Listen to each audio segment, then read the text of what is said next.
नमस्कार साथियों, आज हम देखेंगे अध्याय 3 वैद्युत रसायन, जिसे इंग्लिश में इलेक्ट्रोकेमिस्ट्री कहते हैं, और क्लास 12 है, कक्षा 12 रसायन विज्ञान।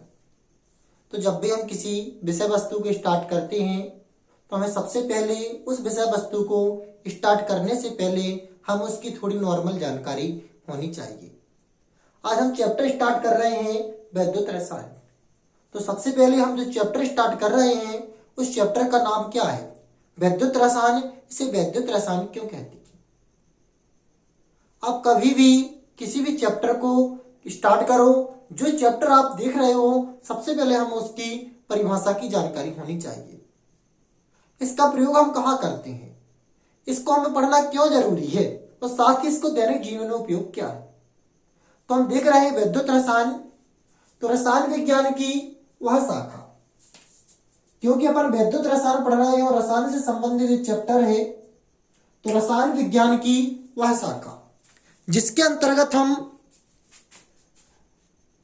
विद्युत ऊर्जा को रासायनिक ऊर्जा में और रासायनिक ऊर्जा को विद्युत ऊर्जा में परिवर्तन करने का अध्ययन करते हैं, उसे हम वैद्युत रसायन कहते हैं। तो वैद्युत रसायन किसे कहते हैं? रसायन विज्ञान की वह शाखा जिस शाखा के अंतर्गत हम विद्युत ऊर्जा को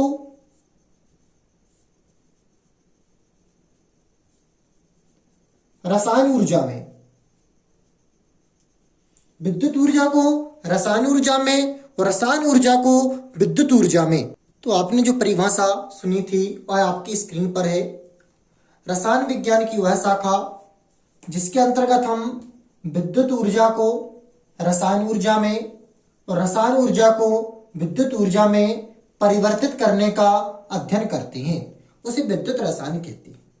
जैसे कि हम एग्जाम्पल तौर पर देखें, जब आप कभी भी मोबाइल डिस्चार्ज हो जाता है, उसे चार्ज करते हो, तो मोबाइल में जो रसायन, क्योंकि जो मोबाइल की बैटरी होती है वह रासायनिक पदार्थों द्वारा निर्मित होती है, उसे जैसे ही हम चार्ज करते हैं तो जो रासायनिक ऊर्जा थी वह विद्युत ऊर्जा में परिवर्तित हो जाती है और धीरे धीरे वह डिस्चार्ज हो जाती है।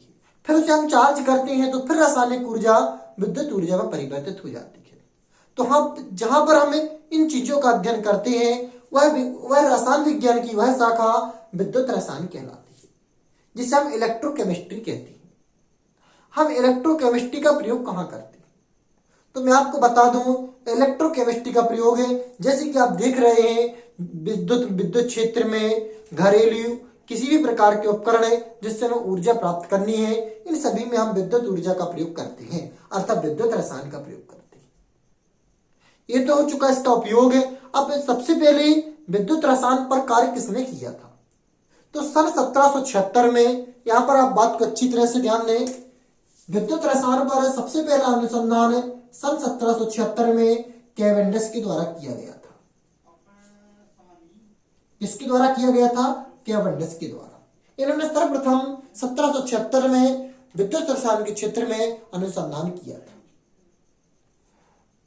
तो उम्मीद करता हूं कि यहां तक आपको समझ में आ चुका होगा। विद्युत रसायन किसे कहते हैं?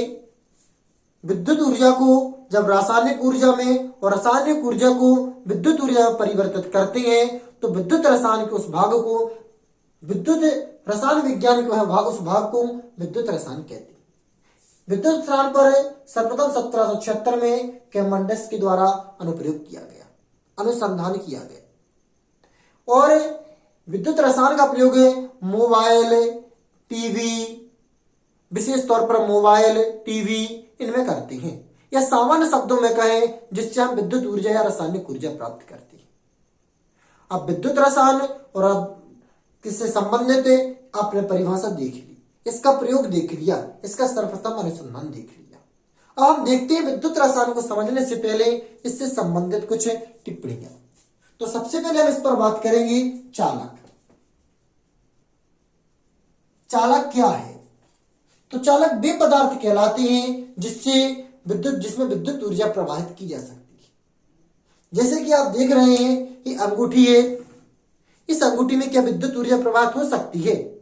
सामान्य शब्दों में कहा जिसमें करंट लग सकता है वह चालक है। तो जितनी भी धातुएं अधिकांशतः होती हैं वह उसमें उन सभी में करंट लग सकता है, तो वह चालक कहलाती है। इसे विद्युत चालकता या सुचालक भी कहती है। तो जिन पदार्थों में विद्युत धारा प्रवाहित की जा सकती है उसे चालक कहती है, और जिन पदार्थों में विद्युत धारा प्रवाहित नहीं की जा सकती है उसे कुचालक है या विद्युत रोधी कहते हैं। इसे अचालक भी कहा जाता है। उम्मीद करता हूं कि यहां तक समझ में आ चुका होगा। चालक में विद्युत धारा प्रवाहित की जा सकती है, कुचालक में विद्युत धारा प्रवाहित नहीं की जा सकती है। चालक को सुचालक या विद्युत चालकता के नाम से भी जाना जाता है। कुचालक को अचालक या विद्युत रोधी भी कहते हैं। चालक के एग्जाम्पल जैसे अंगूठी है, इसमें करंट लग सकता है, इसलिए चालक का उदाहरण है। अंगूठी का तात्पर्य है लोहा, आप या कोई भी धातु ले लें जिनमें विद्युत का प्रवाहित हो सके, जिसमें करंट लग सके, वह चालक है। जैसे मार्कर हम हाथ में लिए हुए हैं, हम इससे जहां पर आप विद्युत प्रवाहित हो रही है उसमें किसकी जगह स्पर्श करेंगे तो क्या इसमें करंट लगेगा? जी नहीं, क्योंकि यह विद्युत रोधी है। तो प्लास्टिक है, मार्कर है, सूखी लकड़ी है, ये सभी विद्युत रोधी हैं, ये सभी कुचालक हैं, ये सभी अचालक हैं।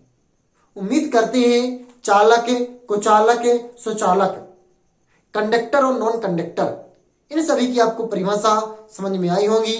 नमस्कार, जय माता दी, राधे राधे।